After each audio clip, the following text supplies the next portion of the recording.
Bienvenue dans cette présentation consacrée aux grands principes de la compression vidéo numérique.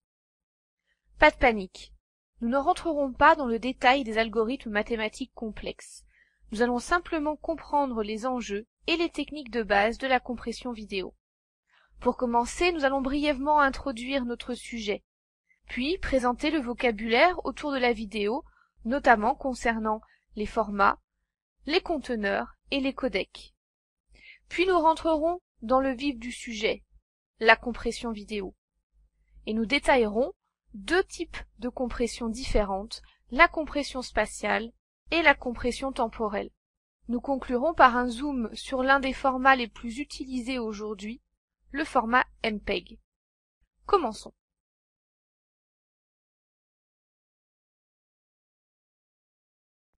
La compression n'est pas un domaine exclusif à la vidéo. On l'utilise lorsque l'on souhaite réduire la taille d'un fichier numérique afin que celui-ci prenne moins d'espace de stockage et soit aussi plus facile à transmettre, notamment sur Internet. En ce qui concerne les fichiers multimédia, de type image, audio ou vidéo, la compression consiste à réduire la quantité de données tout en minimisant les pertes sur la qualité. On entend par qualité une bonne résolution d'image et une bonne fluidité dans le mouvement. Dans cette synthèse, nous nous orienterons sur les besoins de compression pour le stockage ou la diffusion de vidéos. Les usages actuels ont fortement motivé les initiatives autour de l'optimisation de la compression vidéo.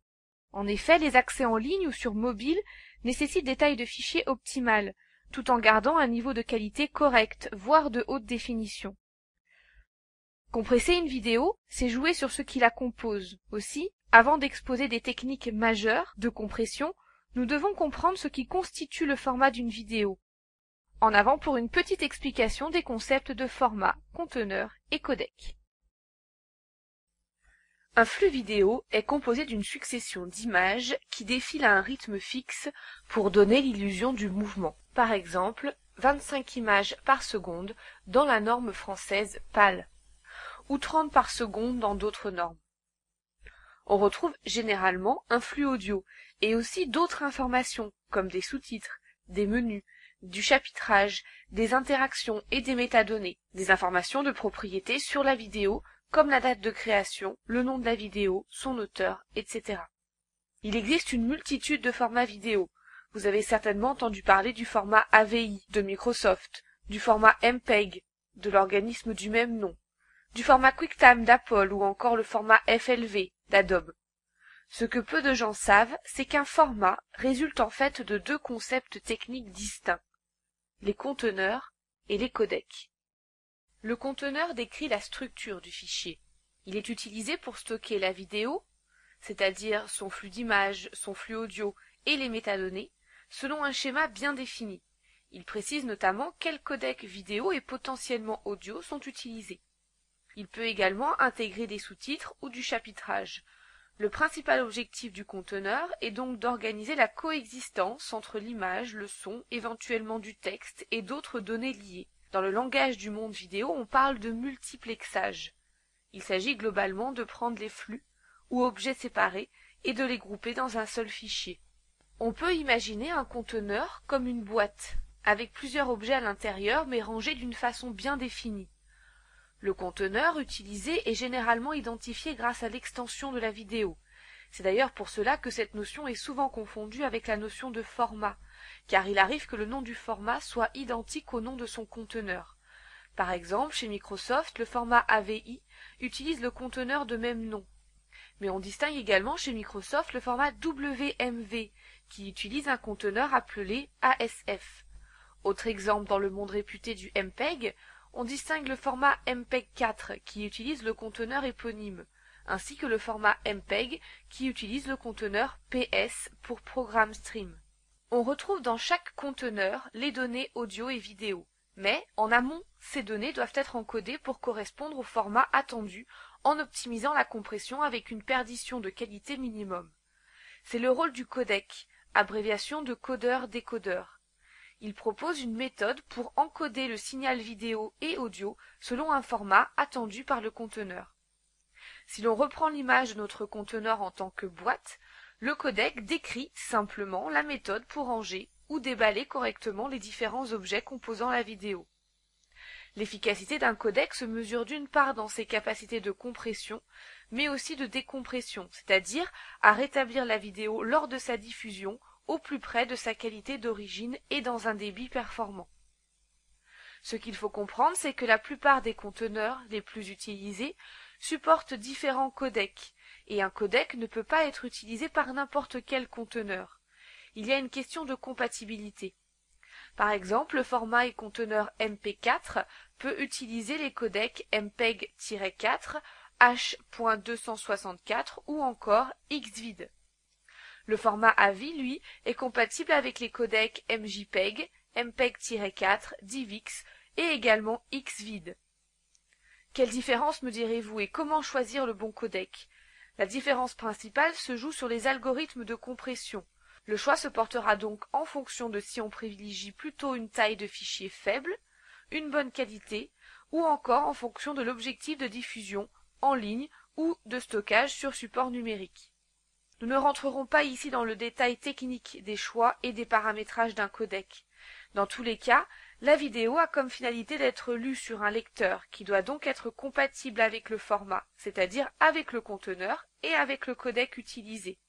Un des lecteurs les plus universels est le lecteur VLC, qui sait ouvrir de nombreux conteneurs et décoder de nombreux codecs vidéo. La compression vidéo est une méthode de compression de données qui consiste à réduire la quantité de données en minimisant l'impact sur la qualité visuelle de la vidéo. Cela permet de réduire l'espace de stockage nécessaire et facilite ainsi sa diffusion. C'est la lourde tâche du codec qui définira la technique et les paramètres de compression puis de décompression pour la lecture. On distingue les compressions sans perte, au cours de laquelle aucune donnée n'est réellement supprimée de l'image, et les compressions avec perte, qui éliminent des données de manière sélective.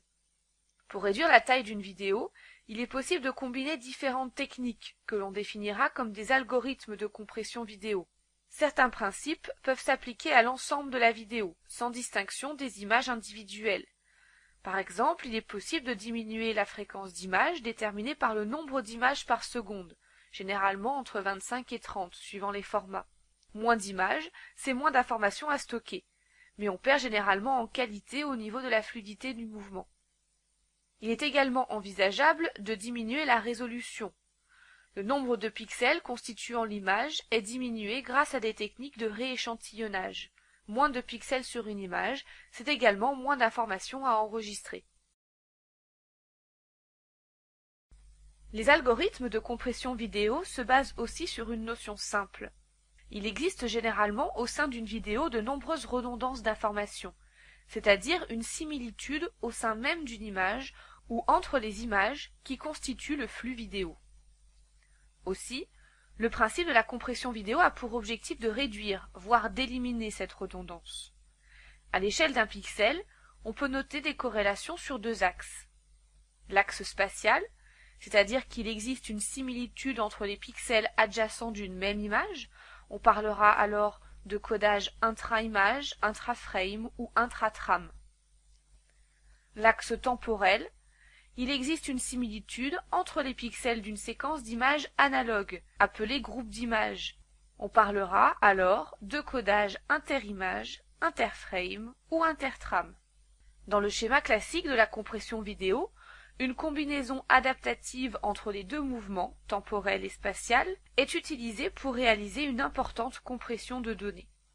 Rappelons que le pixel est l'élément atomique d'une image, mais pour optimiser la compression, le travail s'effectue sur d'autres décompositions de l'image. On retrouve, par découpage successif, les tranches, les macroblocs et les blocs.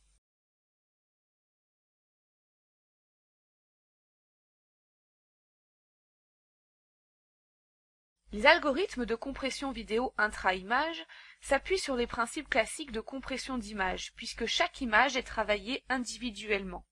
Les données sont réduites en supprimant les informations redondantes ou inutiles, car non remarquables par l'œil humain. Il existe plusieurs techniques, en voici quelques exemples, sans rentrer dans les détails mathématiques.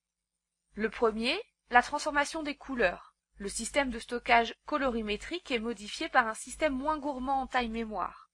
Par exemple, le codec MPEG 1, 2 ou 4 transforme le classique système RVB, qui enregistre pour chaque pixel la valeur du rouge, du vert et du bleu, en un système plus proche de la représentation de l'œil humain et sollicitant moins d'espace de stockage, le système YUV, intégrant une composante de luminosité et deux valeurs de chrominance. Autre technique, éliminer les redondances. Dans une image, des blocs peuvent se reproduire à l'identique ou éventuellement avec de très légères variantes. Le premier bloc d'une série étant codé, il devient redondant de coder les autres blocs qui lui sont identiques ou qui disposent d'un composant colorimétrique identique. Il suffit d'indiquer qu'il y a répétition du premier bloc. La compression spatiale identifie donc les zones redondantes au sein d'une même image et ne stocke que les différences. Plusieurs techniques existent et peuvent être combinées pour un meilleur résultat. C'est le cas du format de compression d'image JPEG utilisé par le codec MJPEG. On distingue également les techniques de compression vidéo interimage, ou appelées également compression temporelle. En effet, en examinant une vidéo, il est intuitivement facile de remarquer qu'il existe dans certaines séquences des éléments redondants, fixes ou mobiles, mais suivant un mouvement logique. À l'échelle du pixel, on parle donc de corrélation temporelle entre des images successives. Dès lors, une image est décrite en fonction de sa différence par rapport à la précédente. Les zones redondantes sont reprises des images précédentes, et cela implique donc différents mécanismes d'identification des redondances. Le premier mécanisme est le codage différentiel, où une image est comparée à une image de référence et seuls les pixels qui ont changé par rapport à cette image de référence sont codés. Cela permet de réduire le nombre de valeurs de pixels codés et stockés. Le codage différentiel compare des éléments statiques d'une image à l'autre. Le deuxième mécanisme, plus complexe, est la compensation de mouvement, utilisée afin de réduire encore davantage la quantité de données redondantes. Cette technique tient compte du fait qu'une bonne partie de ce qui compose une nouvelle image dans une séquence vidéo se retrouve dans une image précédente, mais pas forcément au même endroit. Il est donc possible de composer ou de prédire une nouvelle image bloc par bloc en recherchant un bloc identique dans une image de référence. Si un bloc référent est trouvé, l'encodeur code l'emplacement de l'image de référence où se situe le bloc identique, ainsi que le vecteur de mouvement, qui utilise moins d'espace que le codage du contenu réel d'un bloc.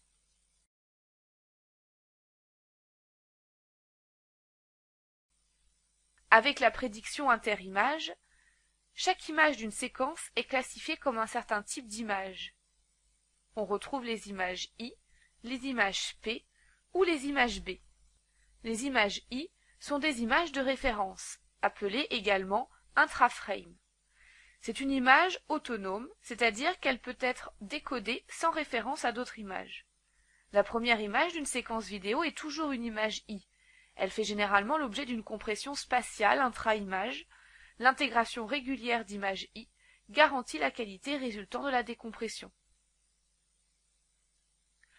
Une image P est une image prédictive qui fait référence aux parties des images I ou P antérieures pour le codage de l'image.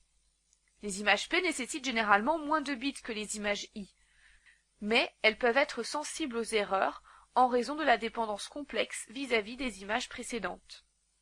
Une image B est une interimage biprédictive qui fait référence à la fois à une image antérieure et à une image future. Une image devant être compressée avec la méthode B est comparée à des images de type I ou P précédentes, mais également suivantes, à la recherche de la plus ressemblante et on définit les changements et vecteurs de mouvement.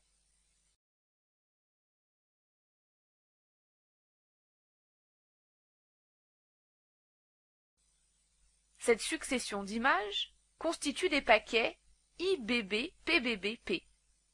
La première image d'un groupe d'images est nécessairement une image I. C'est la référence des autres. C'est la seule à être assez fiable et d'assez bonne qualité. Les autres images ne sont que des dégradations de celle-ci. Ensuite, on encode les images suivantes de manière B ou P en fonction du niveau de qualité souhaité. De la même façon, Lorsqu'un décodeur vidéo rétablit une vidéo en décodant le flux image par image, le décodage doit donc toujours commencer par une image I. Les images B et P, si elles sont utilisées, doivent être décodées avec les images de référence. D'ailleurs, lorsque vous faites avance rapide sur certains lecteurs vidéo et sur certains formats de vidéo utilisant la compression temporelle, vous pouvez apercevoir les images clés défiler.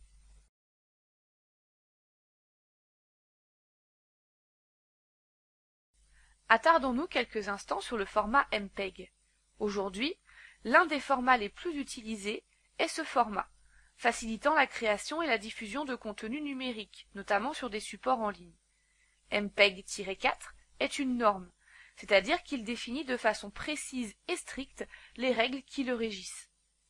La norme MPEG-4 spécifie d'abord des techniques pour gérer le contenu comprenant un ou plusieurs objets audio-vidéo. Contrairement à MPEG-2, qui visait uniquement des usages liés à la télévision numérique, les usages MPEG-4 englobent toutes les nouvelles applications multimédia, comme le téléchargement, le streaming sur Internet, le multimédia sur téléphone mobile, la radio numérique, les jeux vidéo, la télévision et les supports à haute définition. MPEG-4 est issu d'une lignée de normes développées conjointement par le groupe de travail MPEG pour Moving Picture Expert Group, soutenu par l'ISO, un organisme de normalisation internationale, et également par l'Union internationale des communications. H.264, autrement appelé MPEG-4 AVC, est un codec développé par le MPEG, actuellement l'un des plus utilisés. Il met en œuvre une approche hybride basée sur les redondances spatiales et les redondances temporelles. Il est très performant et se distingue de plus en plus des autres standards de compression pour certains usages. Certains affirment qu'il propose actuellement la meilleure compression vidéo sans perte de qualité. Ce codec continue d'affiner les algorithmes de compression temporelle et de détection de mouvement, avec notamment plus de possibilités de comparaison entre les images, la gestion de différentes tailles de blocs, une précision supérieure pour la modélisation des mouvements, tout en limitant la perte de qualité et les erreurs.